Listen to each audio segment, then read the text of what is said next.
Fortnite just had its 8-year anniversary, and you may be wondering, like myself, how a game has stayed relevant for so long amidst constant new video game releases.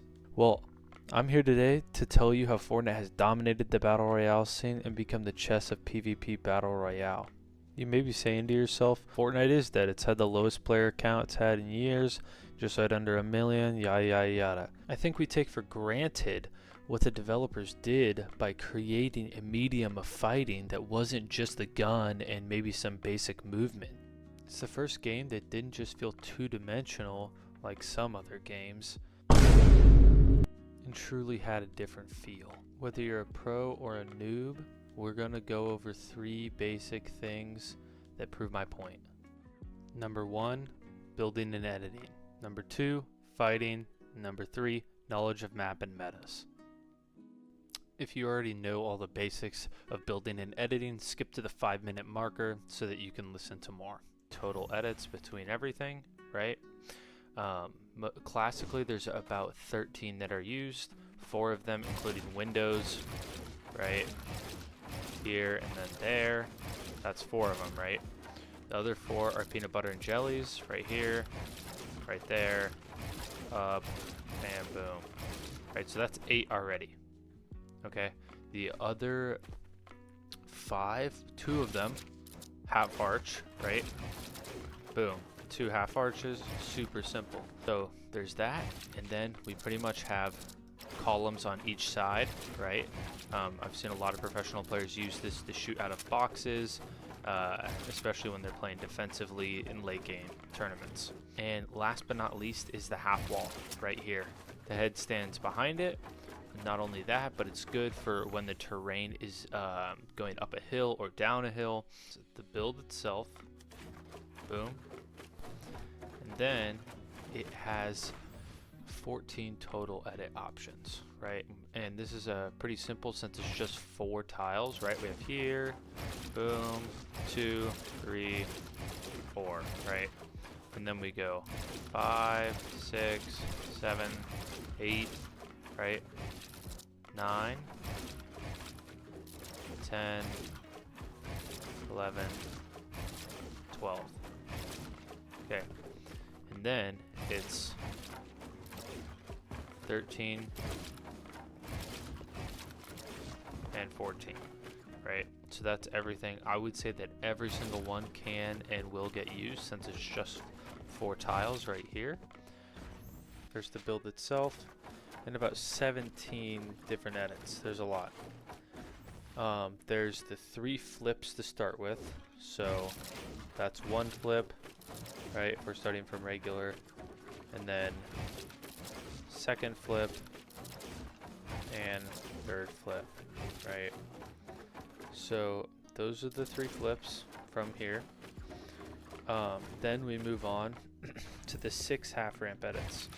We have 1 here, we have 2 here, and then if we flip it, we have 3 here, 4 here, and then what we can do is we can be here standing on the ramp, especially if somebody's in the box and we have the ramp here, looking down, and we can actually be standing here and switch the edit. So I would count that as the 5th, and then same thing on this side where I'm standing here, and then I can flip the edit, and yeah, that's another edit possibility. Then we move on to the 4 L shapes. Now this one's kind of funny because I would say not a ton of people use it, right? You can do that in 4 different fashions, and then there's also the 4 different U shapes. So what we do is we just pretty much go all the way around just like that. Choose for like sky basing, stuff of that sort. Have the cone. It mimics the floor in the sense that it has 4 pieces, 4 tiles, right? And so you can do a ramp style, an open ramp. You can do 2 sides. And then after that, just a classic 1 opening. And then you can do the triples like they do previously where it's like that, right? And there.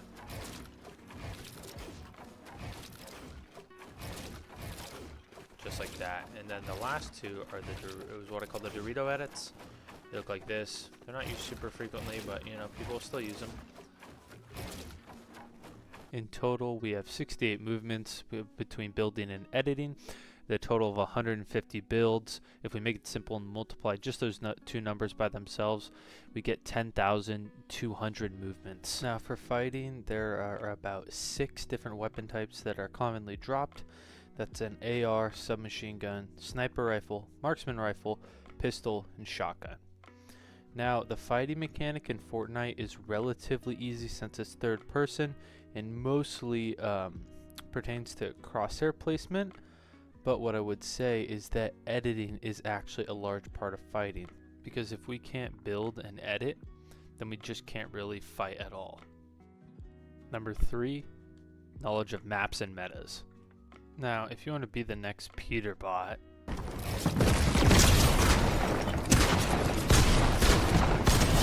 then you're going to be running the Wrecker Revolver and the Sentinel Pump, because the small delay that you saw when Peter was switching guns essentially works as a double pump.